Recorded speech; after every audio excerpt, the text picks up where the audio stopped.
Welcome to Fair's Fair, the channel that officially has more videos than it does subscribers. And today we'll be talking about things that should be in movies and things that should not.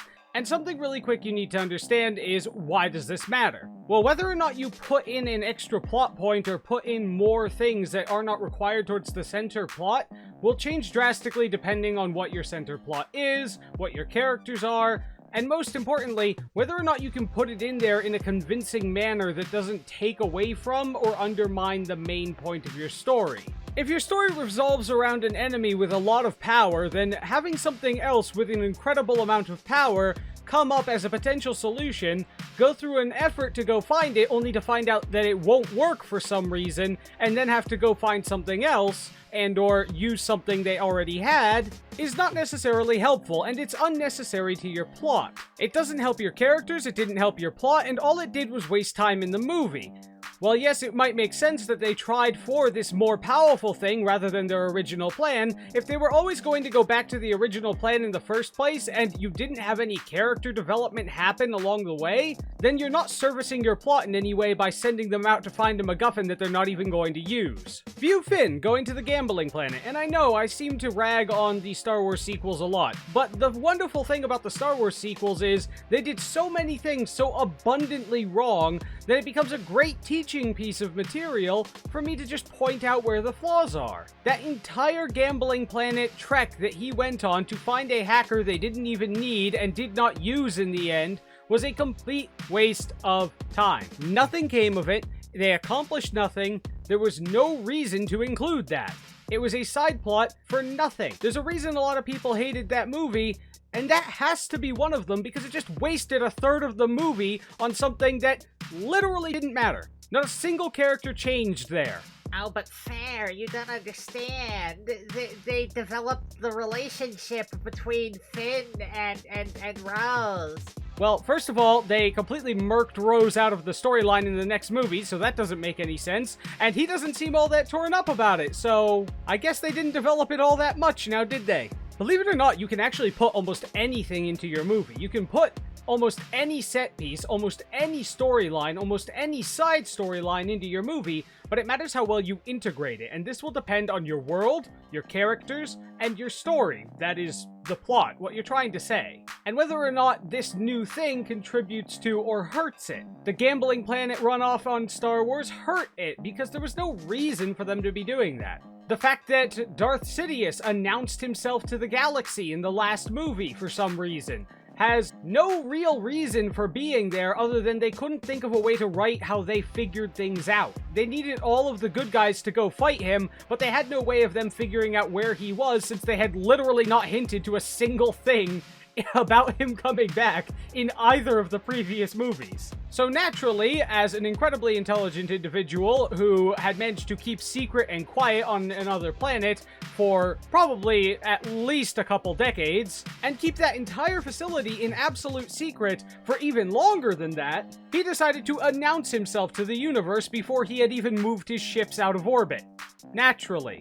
The way you do. This was included in there to help the plot, but the problem is that it doesn't make sense with your characters. So there was no reason to include that event. They should have found a different way to do it. In the original trilogy, too, there's examples of things that could be cut or things that were put in that were good. For instance, the fact that that cruiser that they get on in the first movie, he insists that they are on a diplomatic mission from Alderaan. Darth Vader, without even having seen the Senator, which is Princess Leia, immediately doesn't believe them because, well, here's Alderaan, and here's Coruscant, the whole center of the galaxy area. It wouldn't make a huge amount of sense for them to be all the way out by Tatooine, and it's certainly suspicious that they are right near Scarif, where the transmission was sent from. These are little bits of lore that have been picked up throughout Star Wars everywhere, and they add to it.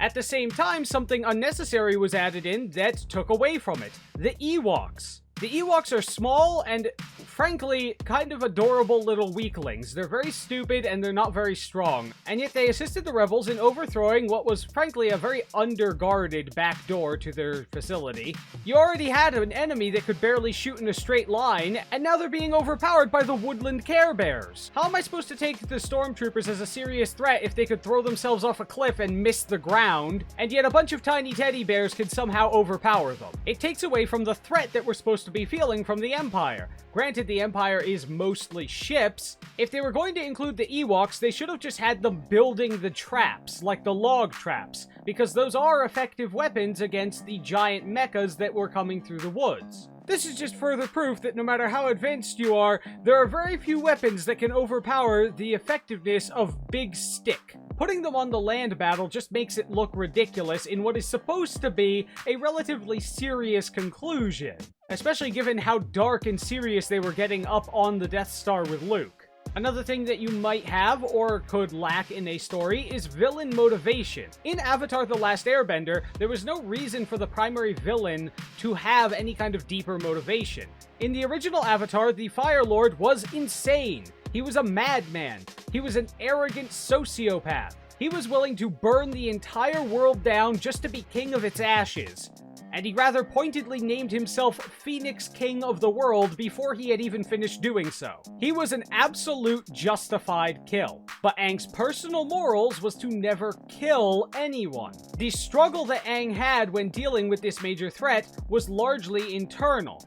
Granted, he was very powerful and could potentially overpower Aang anyway, but the struggle that he was having on how to deal with it was an internal struggle. The struggle would not be so clear if the main antagonist was sane. If he was sane, he could be reasoned with.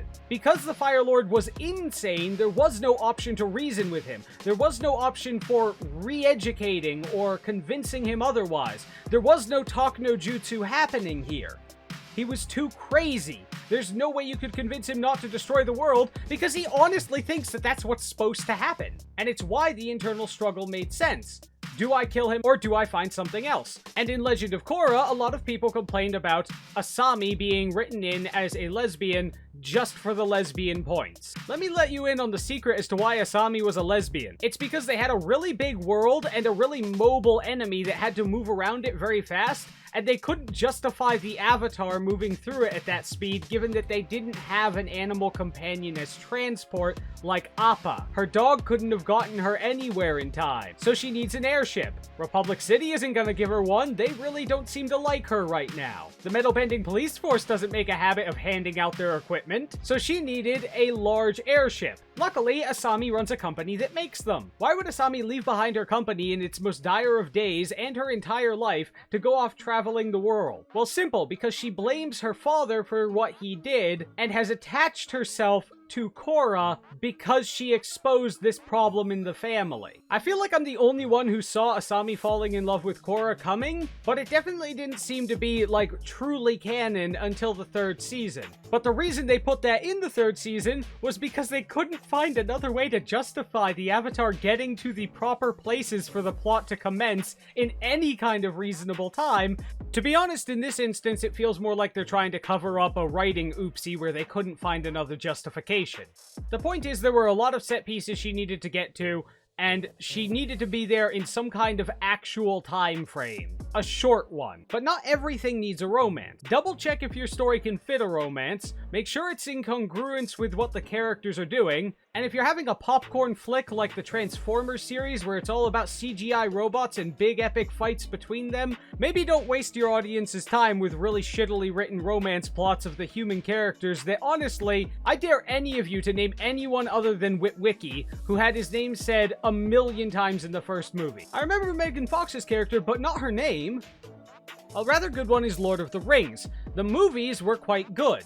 Now, a lot of people mentioned how they didn't have all the story that is, you know, in the books. That's because they wanted to keep the viewing time to something a little more reasonable. Granted, 3 hours isn't a whole lot more reasonable, but it was supposed to be a movie, and your medium will influence what you can and cannot include in it. In the movies, you know Gandalf equals a wizard, and that is important. You need to know he does magic and stuff like that. His place in the hierarchy of their worlds and their heaven is not necessarily important for the movies. You don't have to read the books to enjoy the movies. And that part wasn't necessarily important for the story they were telling. In fact, they completely cut out an entire character, I believe it was an elf, who was in the books, and gave his role to another character in the movie. They needed to trim the story down to something you could reasonably manage. And I know what you're thinking, wait, but these were actual things that influenced the plot and the characters and fit really well in the world and were something you would want in the world. Right, but just because it doesn't take away from your world to have it in there, doesn't mean you need it in there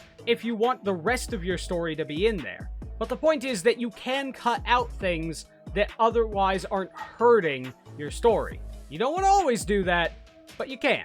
And you need to be careful about the little things that you add into a story because you might accidentally hint at a more convenient or reasonable solution that you didn't think of, but a smart character in your story should have. And or you could end up accidentally creating a piece of canon without meaning to. Some things are added as an excuse or a crutch to make up for bad writing. Try to be careful of those because you might accidentally set a precedent that you didn't intend to. They made several plots in Star Trek around transporters. The problem is, you've given us too much information about them now. It used to just be, well, they transport you. It's energy, because you're made of energy, and transmission. Leave it vague. You didn't want to go too much beyond that. Now that you've given us so much information about transporters and made so many plot lines on them, you've accidentally created a canon. CGP Grey goes over this. Star Trek transporters are death machines. There is no logical way that they can transport you from one location to the other without killing you. You are dying, being used to charge a battery, and then being reassembled on the other side as a copy of you. Your actual mind does not go through the process. Again, watch CGP Grey's video on it.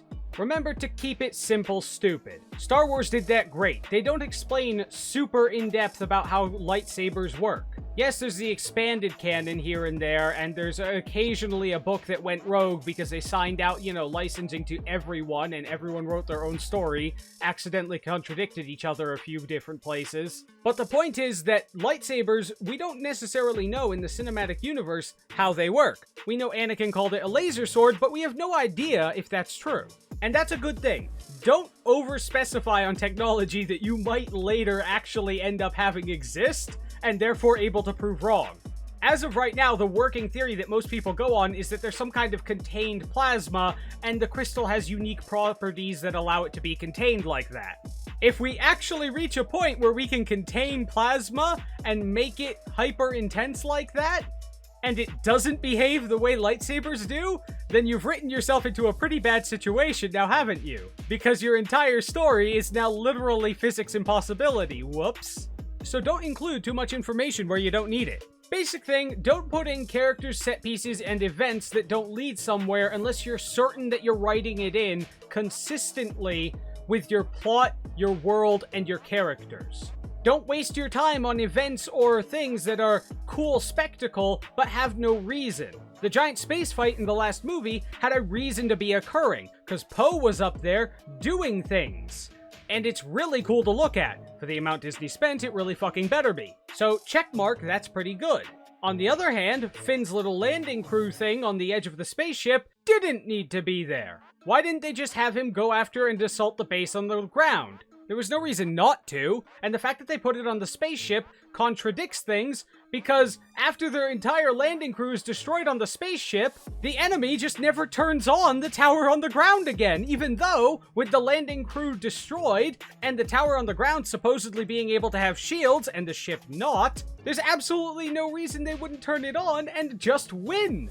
You win now. Their landing crew's gone. Why did you have the story send them up to the spaceship at all? Even better question, if your land base might actually be shielded or better defended and they didn't destroy it, why would you immediately switch to your backup tower if you haven't lost the primary one yet and you aren't leaving yet? Because of them adding this into their final battle, the enemy is now stupid. Painfully stupid.